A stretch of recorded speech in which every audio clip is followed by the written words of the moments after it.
안녕하세요, 여러분. 오늘은 유나이티드 헬스케어, 유나이티드 헬스그룹이죠.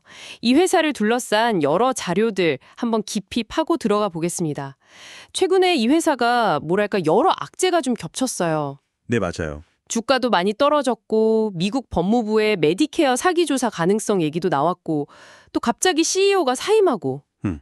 2025년 실적 가이던스도 철회했잖아요. 네, 그랬죠. 거기다 뭐 트럼프 전 대통령 관련해서 정책 불확실성까지 여러 가지가 막 터지면서 주가가 크게 흔들렸습니다. 그렇죠. 5월 초에는 8거래일 연속으로 쭉 빠졌고 특히 그 13일하고 15일 이때는 각각 17%, 11% 엄청나게 급락했죠. 네, 정말 큰 폭으로 떨어졌어요. 근데 진짜 바로 다음 날 16일에요. 완전 극적인 반전이 있었습니다. 아, 그 매수 소식. 네. 새로 복귀하는 CEO하고 CFO, 그러니까 최고 경영진들이죠. 이 사람들이 무려 3천만 달러. 이게 우리 돈으로 하면 400억 원이 넘거든요. 와, 엄청나네요. 이만큼 자사 주식을 샀다. 이런 소식이 딱 전해지니까 주가가 바로 6.4% 반등하더라고요. 네, 그야말로 폭풍우 속이었는데. 그렇죠. 이 상황 도대체 어떻게 봐야 할까요? 여러분이 보내주신 자료들 보면서 핵심을 좀 짚어보죠. 네, 말씀하신 대로 정말 악재가 막 쏟아지는 그런 상황이었는데 회사 내부 사정을 누구보다 잘 알 사람들이잖아요, 최고 경영진은. 그렇죠. 제일 잘 알겠죠. 그 사람들이 이렇게 대규모로 그것도 동시에 주식을 샀다는 건 이건 정말 주목해야 할 부분인 것 같아요. 그 새로 돌아오는 CEO 스티븐 햄슬리. 이 사람이 주당 한 288달러 정도의 약 2,500만 달러치. 2,500만 달러. 네. 주식수로는 한 8만 6천 주가 남고요. 그리고 CFO 존 렉스도 주당 291달러에 약 500만 달러. 한 1만 7천 주 정도 되죠. 이걸 사들였어요. 다른 임원들도 따라서 좀 샀고요. X가 정말 대단하네요. 그렇죠. 이게 그냥 뭐 주식 좀 샀네 이 수준이 아니라 현재 주가가 너무 낮다. 여러 악재들을 다 감안해도 이건 너무 싸다. 이렇게 판단했다는 아주 강력한 신호로 볼 수 있는 거죠. 그 전설적인 투자자 피터 린치도 늘 얘기했잖아요. 내부자들이 자기 돈으로 주식을 사고 있다면 그건 좋은 신호라고. 네, 그런 말이 있죠. 이 사람들은 진짜 회사의 속사정을 알고 베팅을 한 거니까요. 와, 3천만 달러. 정말 엄청난 자신감의 표현 같긴 한데 그래도 여전히 좀 걸리는 건 역시 그 법무부 조사 아니겠어요? 아, 네.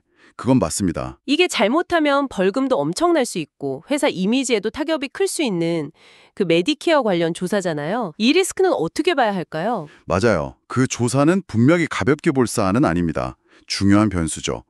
근데요, 자료들을 쭉 보니까 유나이티드 헬스가 이런 종류의 조사를 받는 게 이번이 완전 처음은 아니더라고요. 아, 그래요? 과거에도 있었어요? 네, 비슷한 사례들이 좀 있었습니다.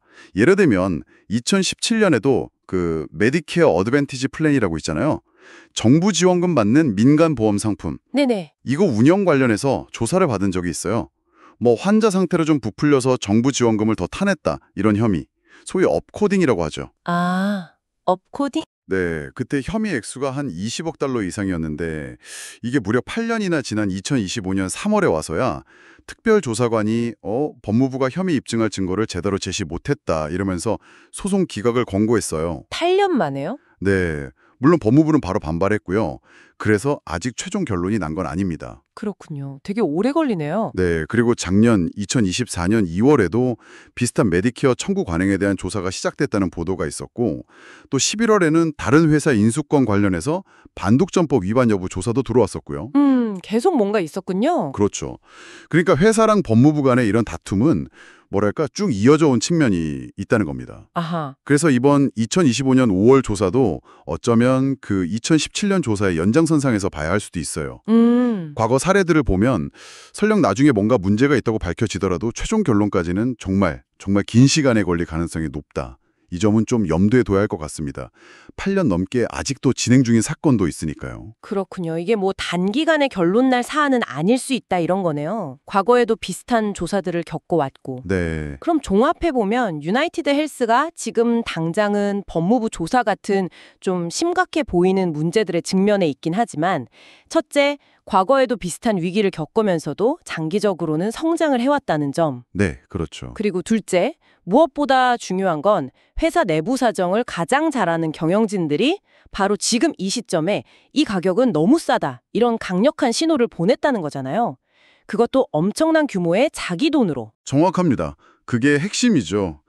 단기적으로야 주가가 더 흔들릴 수도 있겠죠. 뭐 변동성은 클 수 있습니다. 네. 하지만 경영진의 이런 과감한 액션은 지금 이 상황을 좀 더 다른 각도에서 특히 장기적인 관점에서 보게 만드는 아주 중요한 단서가 된다고 생각해요.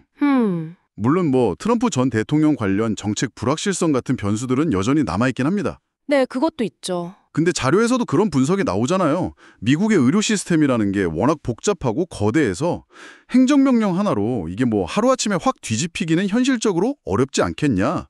이것도 상당히 설득력 있는 분석이라고 봐요. 그렇군요.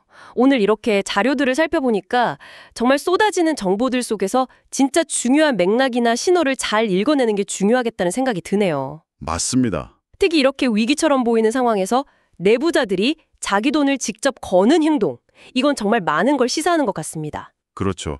행동으로 보여주는 거니까요. 자, 그럼 마지막으로 이런 질문을 한번 던져보면서 마무리할까 합니다. 과거에도 조사가 있었고 어려움이 여러 번 있었을 텐데 왜 하필 경영진은 다른 때도 아니고 바로 지금 2025년 5월 이 시점에 이렇게 역대급이라고 할 만한 규모로 주식을 사들였을까요?